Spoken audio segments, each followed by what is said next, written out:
congregation please stand?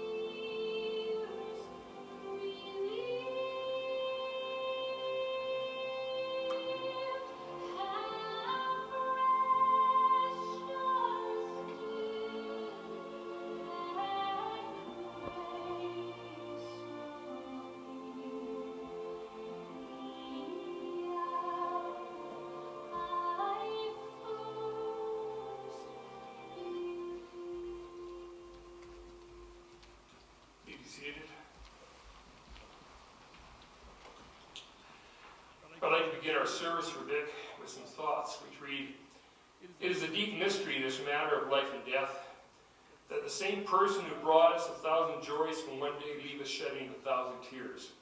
So suddenly sometimes that we grope blindly for words left unspoken and for hugs we need to give to say goodbye. We wonder how this thread that holds us all to life can be so thin and fragile, until one day we find the courage to accept that the living aren't meant to understand death, only to celebrate life, and to remember that the only real death is in forgetting."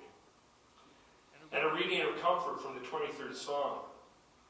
Like so many scripture passages, we can look at this reading from different angles and see different meanings and importance. May this reading focus our minds and give voice to what we cannot quite say ourselves. "The Lord is my shepherd, I shall not want. He makes me to lie down in green pastures. He leads me beside the still waters. He restores my soul. He leads me in the paths of righteousness for his name's sake. Yea, though I walk through the valley of the shadow of death, I will fear no evil, for you are with me. Your rod and your staff, they comfort me. You prepare a table before me in the presence of my enemies. You anoint my head with oil. My cup overflows. Surely goodness and mercy shall follow me all the days of my life, and I will dwell in the house of the Lord forever." Good afternoon, my name is David Peckrell, and I'm a funeral celebrant. I welcome you to this time of remembrance and celebration of the life of Victor Patrick Jircik, who is known to his family and friends as Vic. Also welcome all those who have joined us online today. Thank you for coming. We come to the service today with a whole variety of different thoughts, feelings, and emotions, perhaps chief of which are feelings of loss and sadness, and a sense of loss, and the pain of bereavement, and the hurt which comes to us when we lose someone we love. It seems as if this is part of the cost of loving, for we cannot love someone for many years without at the same time being deeply hurt when we lose them through death.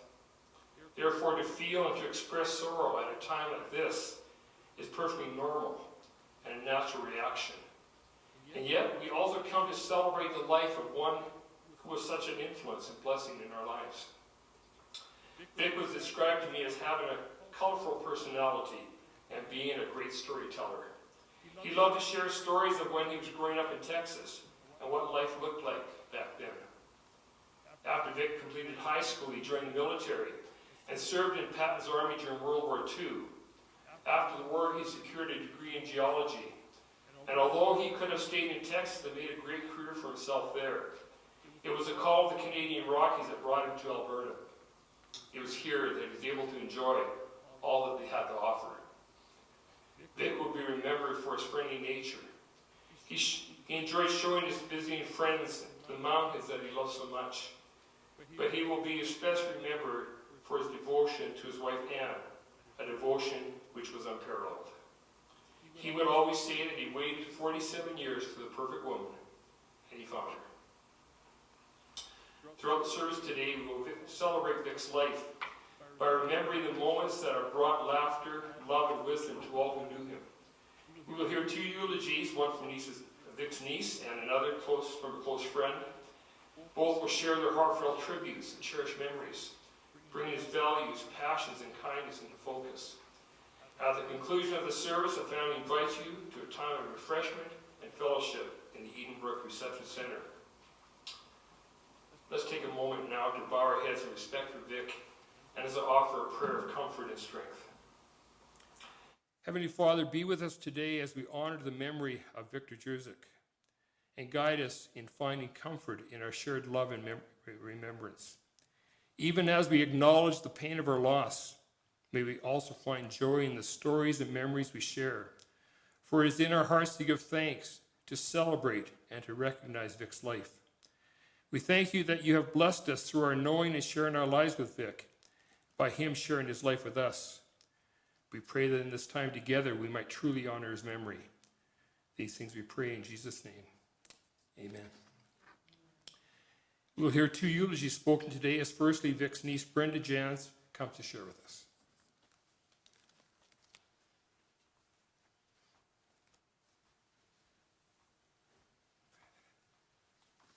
Good afternoon. Don't be afraid of the 4 pages. It's very large writing. On February 9th, 2024, Vic Jircik passed away at the Peter Lougheed Centre in Calgary, Alberta, and many nieces and nephews in Canada, Australia, and the United States. Vic was born in Cleveland, Texas, February 26, 1926. He spoke fondly of his childhood in Texas and how his father, a Czechoslovakian immigrant who owned a bakery, taught him and his siblings the value of hard work, education, and savvy investment skills. I was told some time ago that a eulogy should give people an idea of who the person who has passed away was.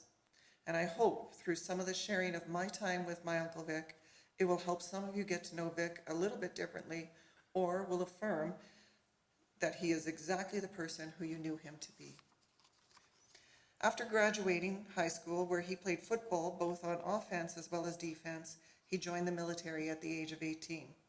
Serving in Patton's army, he was part of the forces which liberated the eventual birth town of Pilsen. I believe Lubos will speak more of this, so I'll leave that there. After the war, Vic secured a degree in geology, which he got on the GI Bill. He was very proud of that, which eventually brought him to the oil and gas industry in Alberta. He ran a successful consulting firm for many years. His passion for geology and the love of finding the right rock was evident in his success and longevity in the field. His other passion was investing in the stock market. A visit to his home would find him with handwritten lists of stocks that he would follow and how they were doing on a day-to-day basis. We did throw a lot of those out. A habit he learned from his father, who had Vic listen every day at noon to the stock market report on the radio and write down all of the information. He always told people, you don't have to be really smart to be good at investing. You just have to be smarter than the average person. When Vic met Anne, he was smitten with his beautiful girl. However, he didn't make that great of an impression the first time. You see, he was meeting her with mutual friends in a bar, and Anne, as was the fashion of ladies in those days, took her time getting ready and arrived later than the appointed time. Uncle Vic was unfortunately drunk. But despite his inebriation, he still impressed her enough to secure himself a second date, and the rest is history. They honeymooned in his remote cabin in the BC woods, where they could only get there by canoe, which I just can't imagine Auntie Anne had agreed to that, but I guess she did. And throughout the years, Vic and Anne had many adventures in travel, sometimes flying to Hawaii and other times traveling by auto extensively through Canada and the US. My uncle told me that he didn't often say to Aunt Anne that he loved her, but instead he showed her how much he loved her by his actions. When my sister and I last visited him in the hospital a week before his death, we had him FaceTime with Aunt Anne.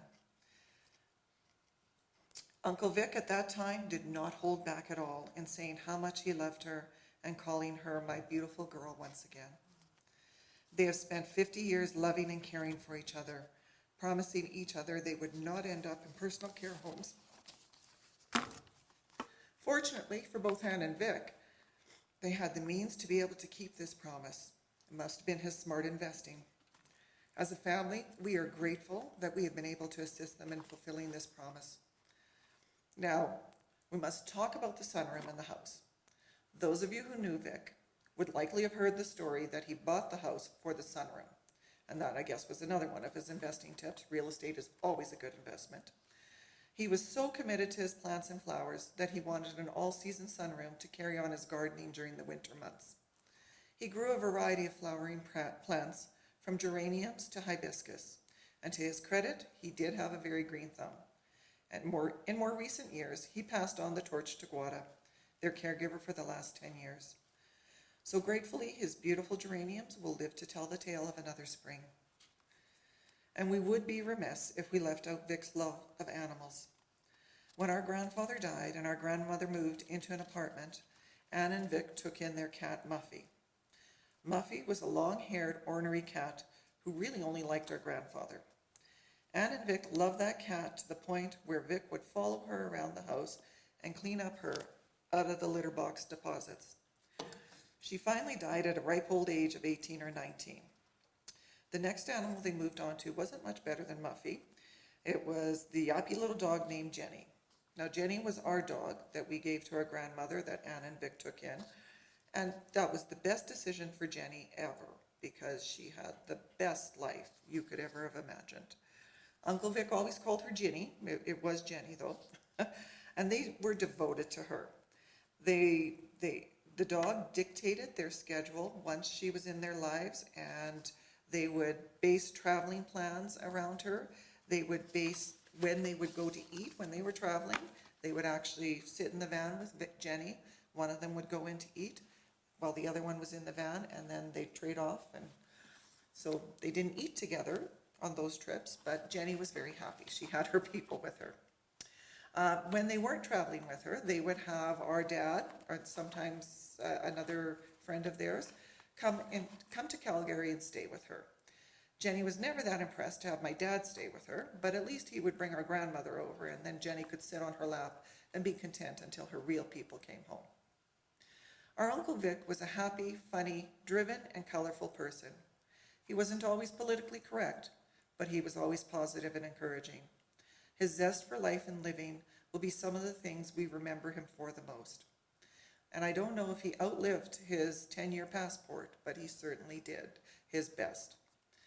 I will miss my weekly phone calls telling him he was past his best before date, and he agreed to that, and the visits that we had. He leaves a big void in many of our lives. He can be at peace now. He left knowing that his beautiful girl Anne will be well cared for up until she meets with him again.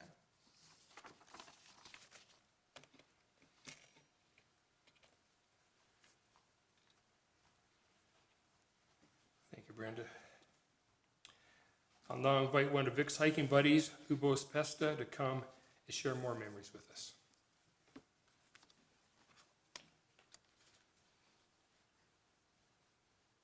Thank you. So I just have a few notes. I could share 1,000 stories, and some that I can't share here today.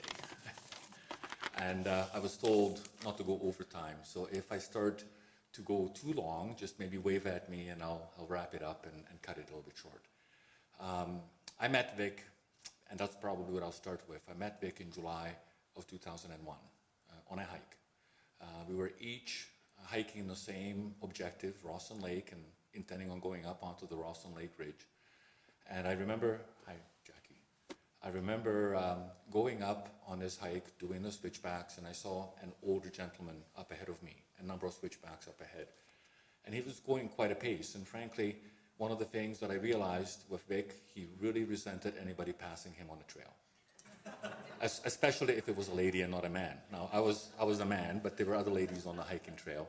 He just did not like it when anybody passed him. And he was, at that point in time, 75 years old in 2001. So he was of the age where you figured that a person would not have to be embarrassed if somebody passed him on a trail.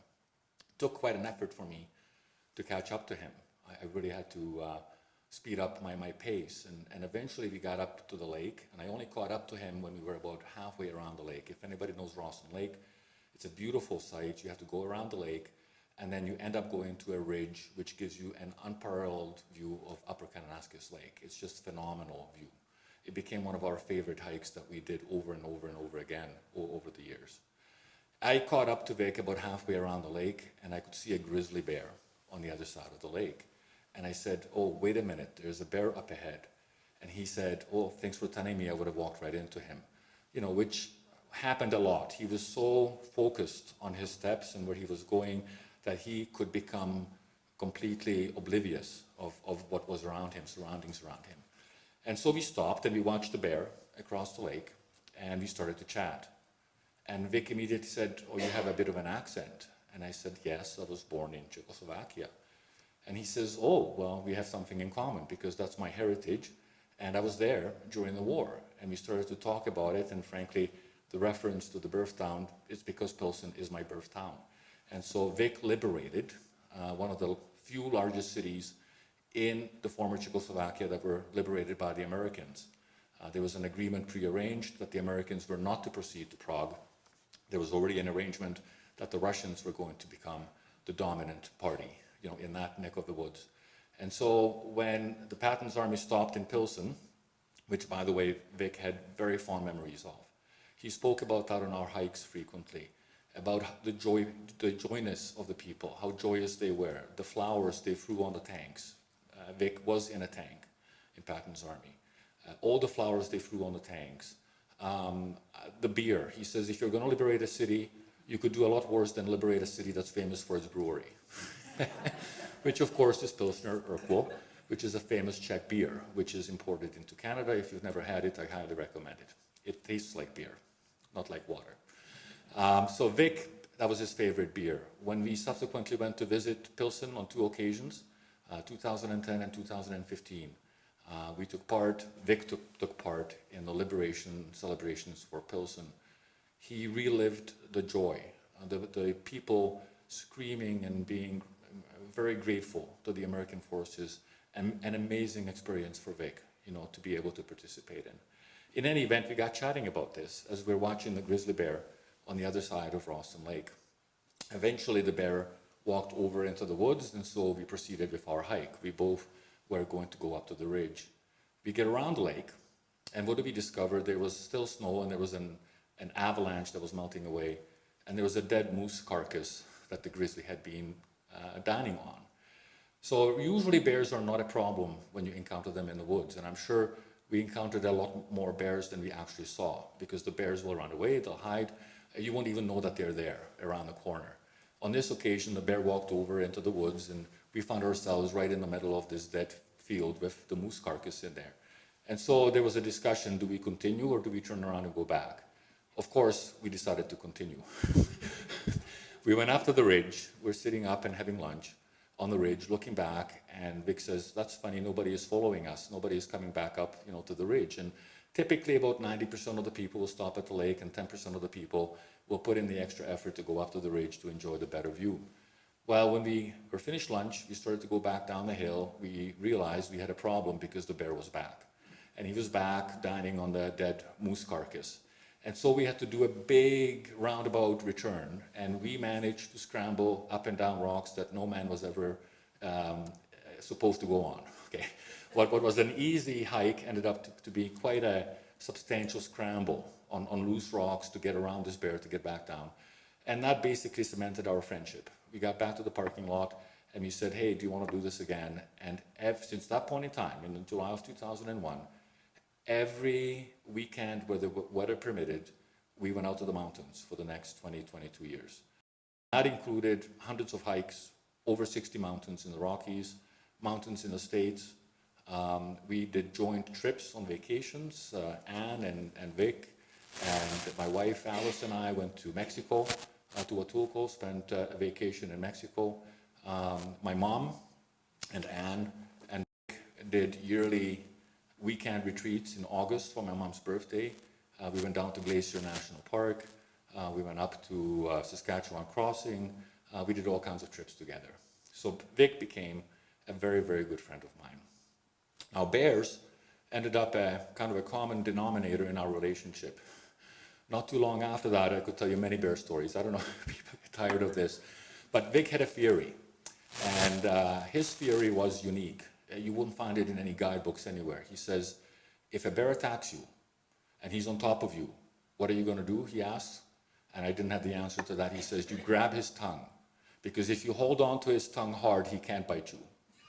Thankfully, we never had an opportunity to test that theory in action. Okay. And we did come very close to bears on several occasions. I won't bore you with all the details. The closest we came to a bear was on a hike we did a few years later called Gusty Peak. It's a 3,000-meter mountain close to Fortress Mountain that Michael was on with me. And we went up in the morning, and it goes up, it's in Kananaskis off the Spray Lake Road. We went up to, first of all, a lake. Chester Lake is about halfway up at the mountain. Then there is a kind of a split of trails into two. One goes up to Fortress Mountain, the other one goes to Gusty Peak. There was dozens of fishermen at the lake when we went up in the morning.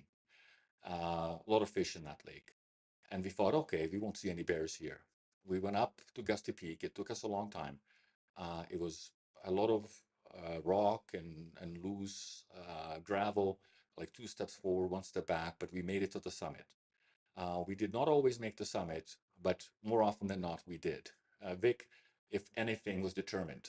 Okay, there was very little that would turn him back. He was always determined to make his objective. We made it up to the top of Gusty Peak, and we're heading back down, and it's now early evening, starting to become dusk. We come down to Rawson Lake, we turn the corner, no fishermen to be seen, and there's a huge male grizzly digging for roots, not more than about 3 or 4 meters away from us. Now, of course, we were not prepared. The bear spray was in the backpack, bear banger, who knows where. And so we stop in our tracks. There's this huge bear ahead of us. There's no way back. We could not go back up the mountain. We could not, get around the bear. So we start walking back slowly, talking to get the bear's attention. And while Vic is in my backpack looking for the bear spray, the bear stands up on his hind legs and he towers over the top of us. And I wish I had cell phone or a camera. I did not have an opportunity to take a picture because that would have been spectacular. But of course, I had other things to worry about at that point in time. Okay, this bear is standing there. He was collared, so obviously it's something where he was a known bear. He was being tracked, but that's no solace to us when we're in the middle of nowhere with a giant male bear standing there. And Vic, I remember this to this day. He says, "Lou, if the bear charges us, jump in the lake." And I'm standing there thinking, wait a minute. Like, I don't know how well Vic can swim, but I know that I can't swim well enough to get away from the bear in the lake. Okay, that's not a good strategy for me. But by the way, we always had this debate, who can run faster, and if we run, who's who is going to get caught by the bear and he's going to get away. And I'm not sure who would have won that foot race because Vic was pretty fleet of foot. Okay, I was a lot heavier then than I am now. It was always the old man and the fat guy that signed in on the registers on the top of the mountains. So we never had to test that theory either. But I said, Vic, I don't think that's the right strategy. Okay, I don't know about you, but I'm not jumping in the lake.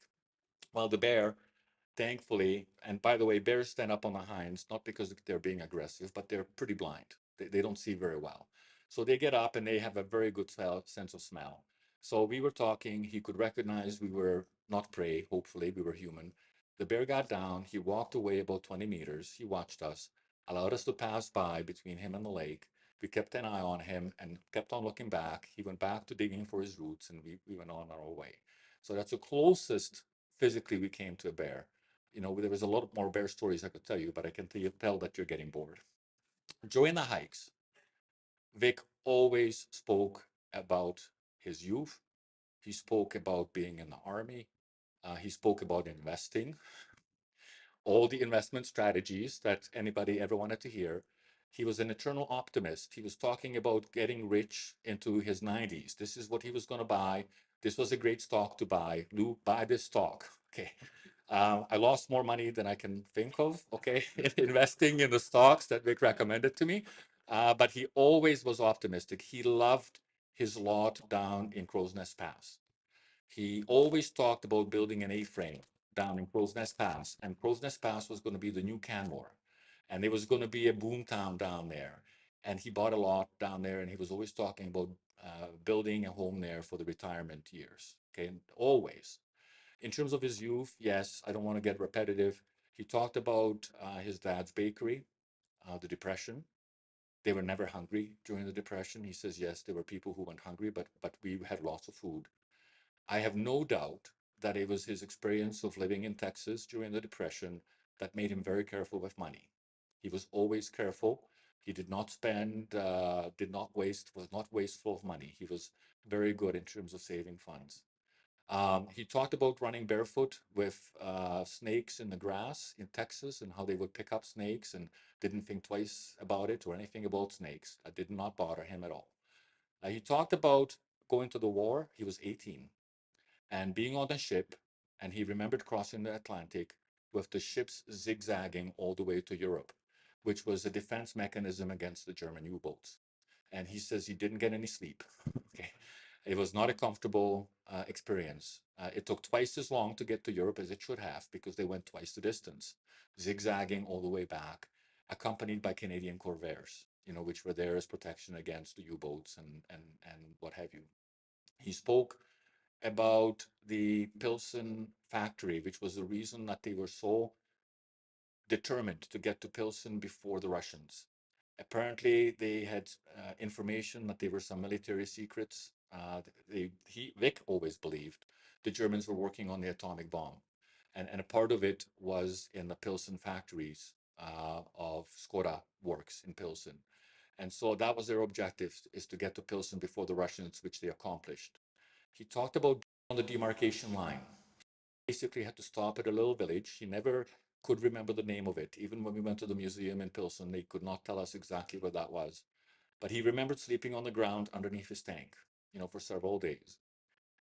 He never wanted to go backpacking overnight. He says, I spent enough time on the ground to last me a lifetime. He talked about the lady who made an American flag for them. When the Russians came, they had flags. The Americans didn't have flags. A little lady in the village made a flag.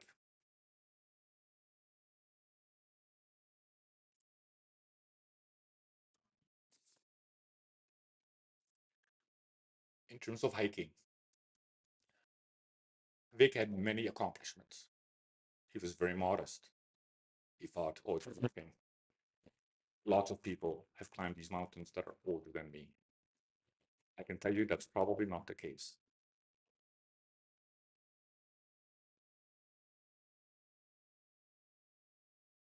I remember the Boy Scouts troop.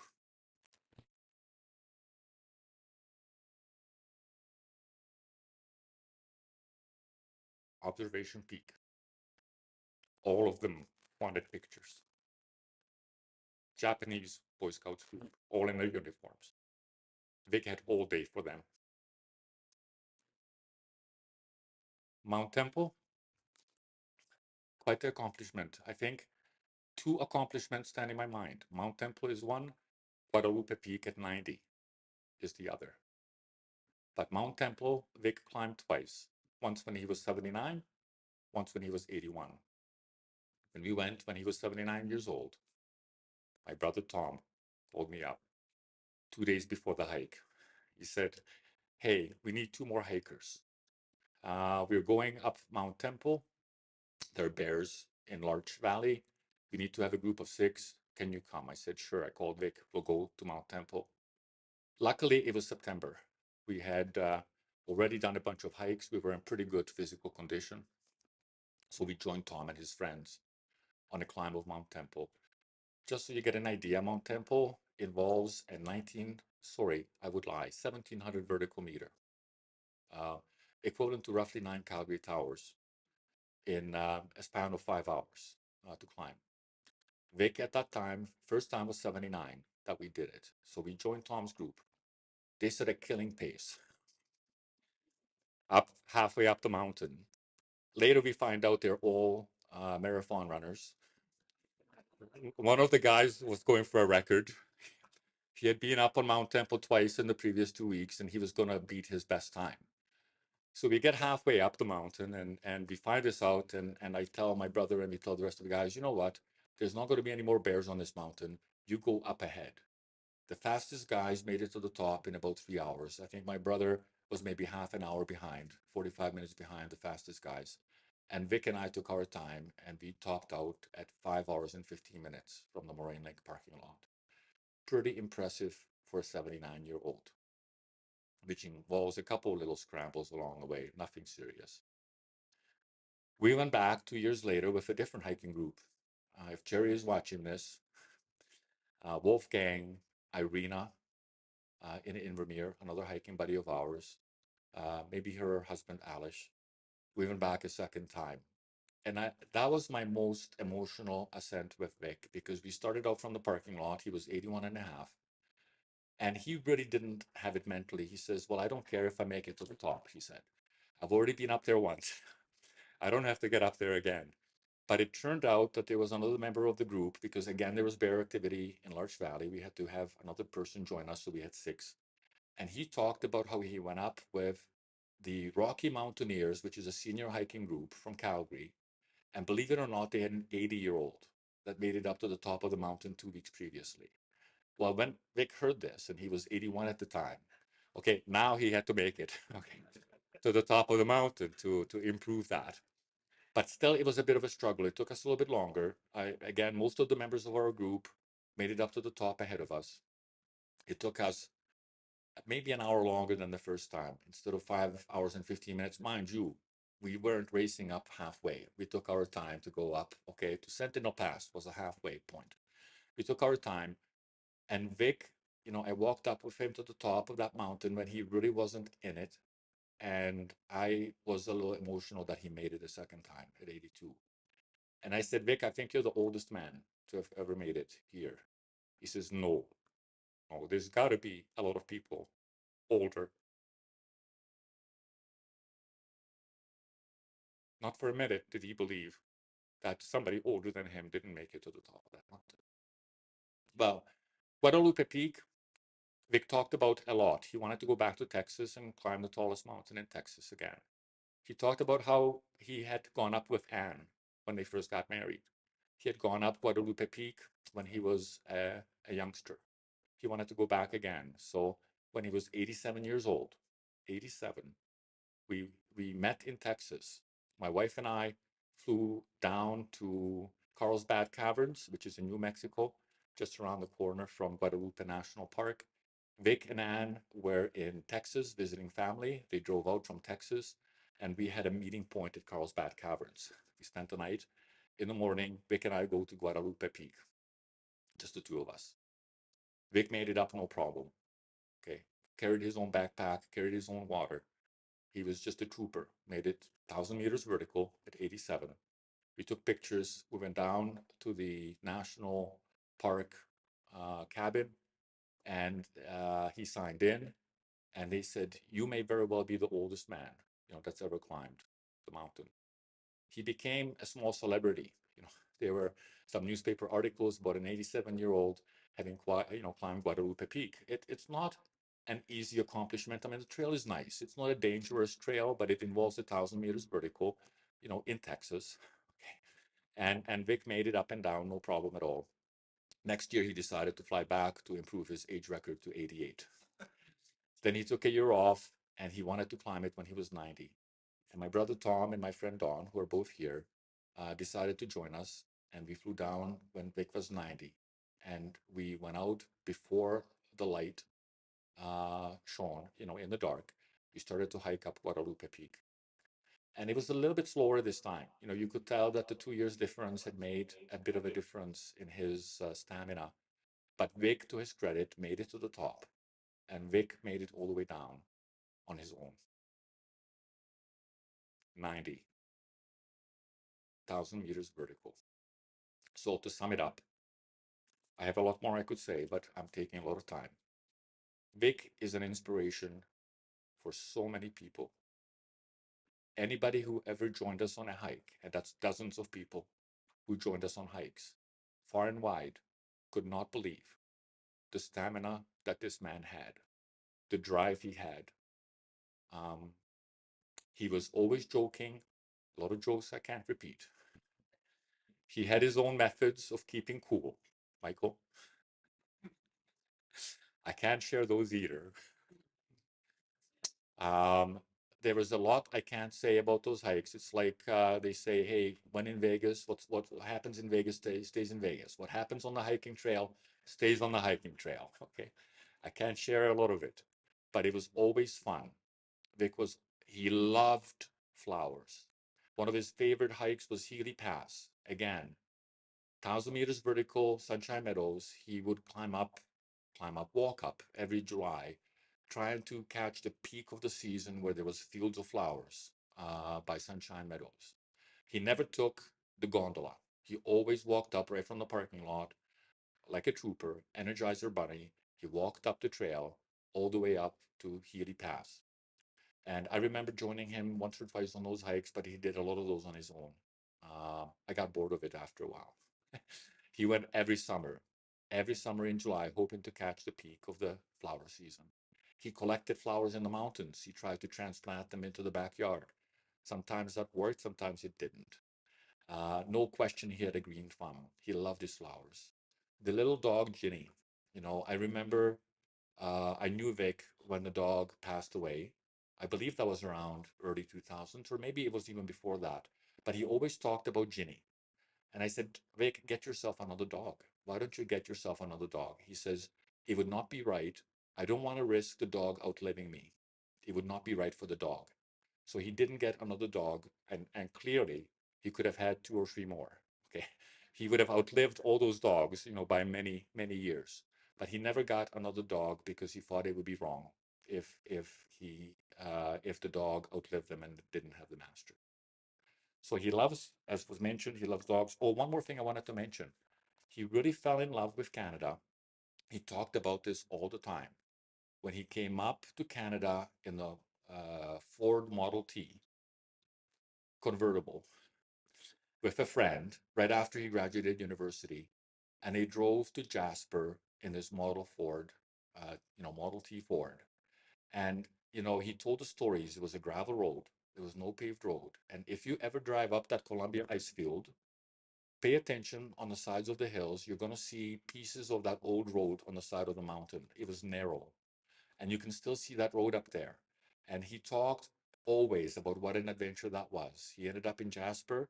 Then they went west to McGrath, British Columbia. He spent a whole year in McGrath. He was panning for gold. He was a geologist. He didn't find any gold, but he loved McGrath always. He talked about his year in McGrath panning for gold. And he fell in love with the Rockies after that trip. And that's when he decided he was going to come up to Canada so that he could be closer to the Rockies. Vic will be remembered fondly. I'm glad Guada found his helmet. I should tell, do I have 2 more minutes? Last little story. 2 Mount Temple summits. The bottom one is the first one from 1979. You see Vic has a toque on his head. The next one is when he was 1981. He has a helmet on his head. In between those 2 summits, Vic fell down on a scramble we did up to the Big Sister. And he fell down on the descent, not a big fall. Fortunately, we had Carl with his medical kit. I don't want to say what Carl says about his medical kit, but he could basically do surgery on the mountaintop. Okay. He had everything. He patched Vic up, whatever, but it was a bit of a scare for Vic. And from that day forward, he always wore his trusty helmet. After that, no matter what the hike, he had his helmet on. Okay. I was going to say, we never had any fatalities on our hikes. We came close a few times. And interestingly enough, people died on mountains. It was crazy. Like a week after we had done a summit, the next week somebody died on that mountain. We thought, oh, we're bad luck. Okay, do not go on this mountain after Vic and I have been on it, because Mount Temple, a week after we summited, some doctor fell down and died. There's a guy who died on the top of Fairview Mountain by Lake Louise, got hit by lightning, sitting on a little metal plaque of all things. Who would have thought when a storm came in, he would get hit by lightning? A week after we had been on the top of the summit, right? When we hiked, we had a broken ankle. Irina, if you're on the, watching online from Invermere, there was a little rock that was let loose, and Irina tried to get out of the way, and she broke her ankle. We ended up in Canmore Hospital, but that was it. But the closest we came to a real issue, Carl, if you're watching, we went out to Crow's Nest Mountain in Crow's Nest Pass. Beautiful mountain. I mean, you drive down in Crow's Nest Pass, it sticks out, like snow covered. I don't remember now if it was late spring or early fall, but there was a lot of snow on that mountain. We had a fairly big group. Don was there. Carl led the group. Carl had been up there several times. I think maybe Jerry went up, a couple of people. And of course, we were ill-equipped. We had no snow axes, we had no crampons on, and we let Carl lead us on this hike up Crow's Nest Mountain in the snow.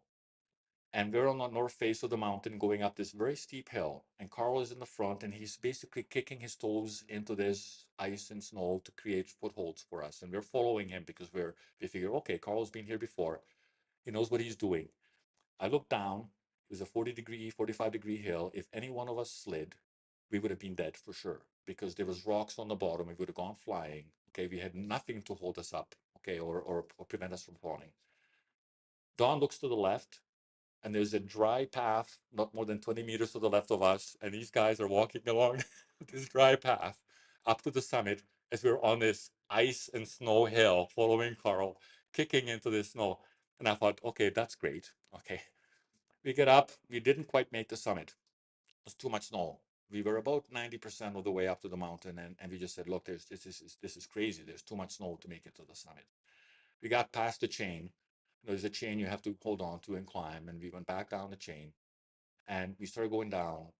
I slipped and fell, and Carl stopped me, and then we go a little bit further, and Vic fell down, and he was sliding down this hill. And to Vic's credit, because he talked about this a lot, we did not have an ice axe. He says, look, if you ever start sliding on the mountain, use your hiking pole like you would an ice axe. And he turned on his stomach and he took his hiking pole and he put it in the snow as an anchor and he stopped before he went over, I don't know how many meters, okay, embankment. And Carl came down and, he helped Vic up to his feet. Vic said thanks and we walked on. That was the end of that, right? Not a big deal. He self-arrested with a hiking pole. He didn't have an ice axe, okay? And Carl helped him up and we continued on the hike. We got down safe. Nobody died on that occasion or ever. Okay.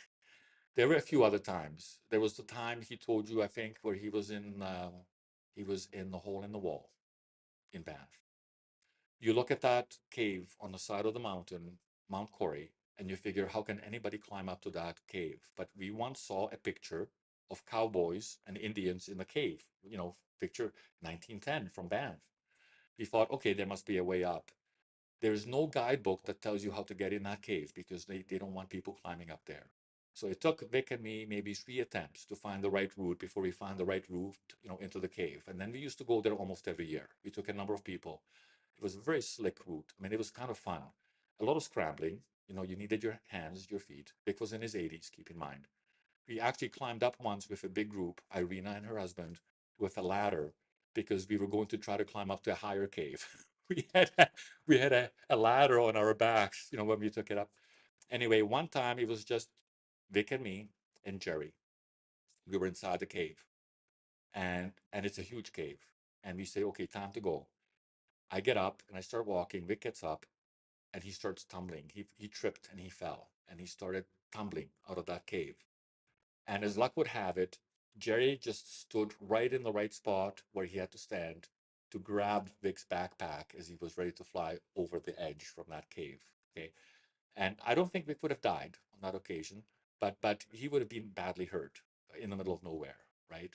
So that was another occasion where I remember that it was a little bit hairy on a hike we did. But I can't think of too many more. Usually we were pretty careful where we went. We were properly equipped for it. But Vic was definitely an inspiration for anybody who met him on a trail, ever. Besides the Boy Scouts from Japan on Observation Peak, there was a Korean hiking group from Calgary on the top of Wedge Mountain. Not Wedge Mountain, the other one closer to Kananaskis Village. I can't think of the name right now. You were there, Michael.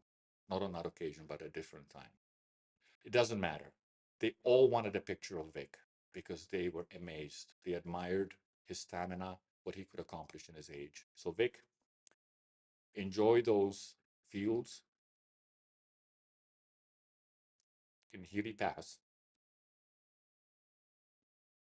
Traverse them forever.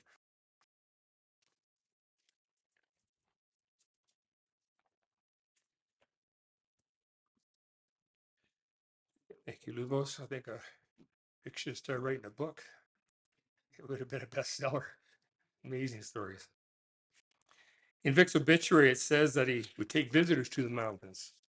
regale them with tales of his hikes and experiences. It goes on to say it's summited most of the mountains around Canmore and Banff, and we've heard about that. It can be acknowledged that Vic had a great love for mountains, and especially the Canadian Rockies. I wrote some prose a while ago that perhaps describes how Vic felt when he was in the mountains. It's entitled Mountain Majesty. Imagine him there as we hear these words. On the western horizon where the sun goes to bed, there stands the Canadian Rockies, so majestic in size, solid and immovable, yet fluid and ever-changing. I am awed by their beauty, the way the sun reflects off the snow, making them seem closer than they really are. A three-dimensional monolith sitting in my own backyard, sometimes shrouded in clouds or resting under the halo of the sun, while the crevices hide in the shadows. At times, the mist covers their peaks, and they are subdued, as if a veil has been pulled across the landscape, making them seem distant and one-dimensional, a flat backdrop at the edge of a rolling prairie.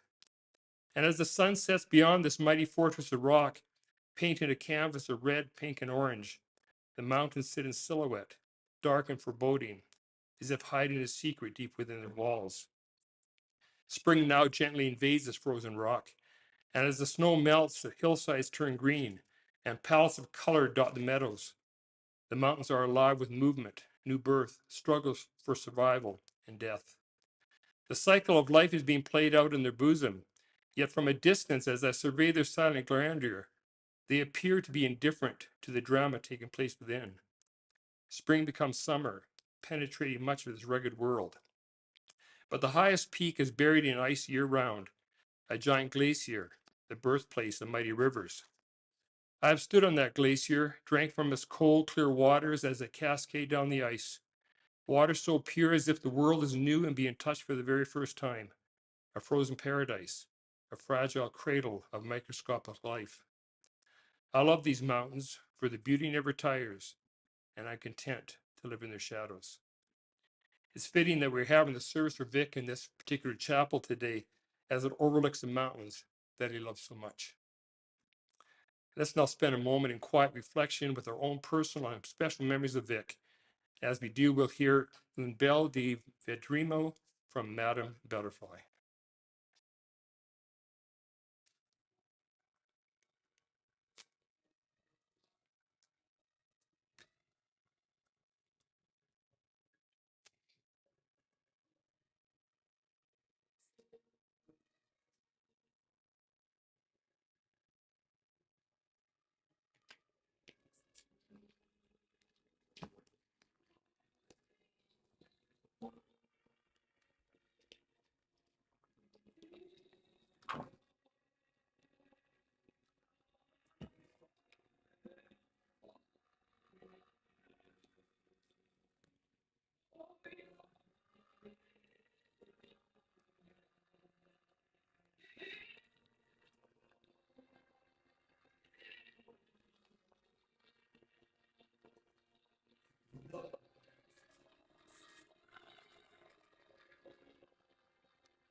Today we've heard words spoken to honor Vic as we have gathered to celebrate his life, to say our fond but sad farewell. But after this service is over, after we have said our goodbyes, then what? Where do we go from here? Very quickly, let me make a few suggestions. Firstly, claim his memory. Memories are a gift, and yours is a good one, a very special one. Let it warm you, motivate you, lift you, and let it make you laugh as well as make you cry. Secondly, claim your heritage. Yours is a rich one. The heritage Vic leaves is love, respect, honor, integrity, and a good name. All these Vic has left as his legacy. And thirdly, let him go. Release him. There is a poem that says there are many things for you to do, a lot of ways to grow. So get busy, be happy, live your life. Miss me, but let me go. We will soon make our way to the cemetery to say our final farewells to Vic. In the days, months, and years to come, many of his friends and family will visit that quiet place to meditate and remember one who was such a blessing in their lives. As much as that is good and proper, and as it should be, I believe that Vic would not want you to leave your lives and ambitions in that place. Rather, after you've shown your respect and love for him, that you go and make your own way in the world by following your dreams and making plans for your future, whatever that dream or those plans might happen to be. I found a humorous quote by the Reverend Ernest Vandenberg, given when he wrote a letter of instructions to us for his survivors, in which he said, "I don't want you to visit my grave.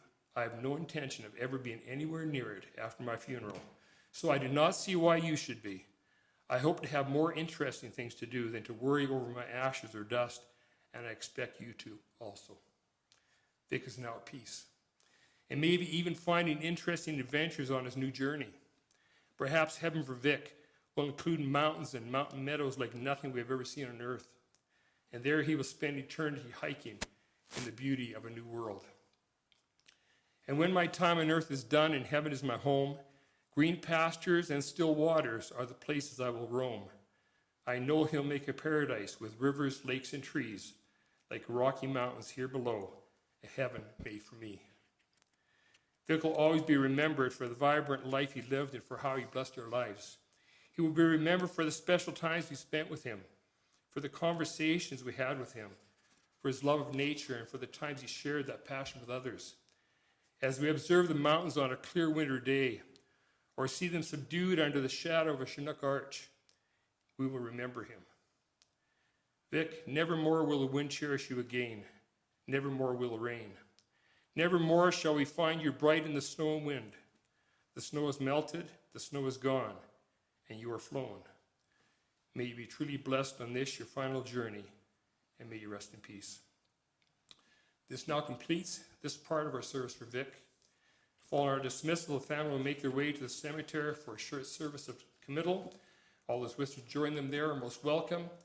And following the committal service, you're all invited to join them back here for refreshments and fellowship in the Edenbrook Reception Center right next to us here. For those not wanting to go to the cemetery, you can make your way directly to the Reception Center. Thank you for being here today, for being a part of this journey of farewell, of celebration, and of remembrance. May you find comfort in the days to come as you remember Vic and share your memories of him with others. Go in peace.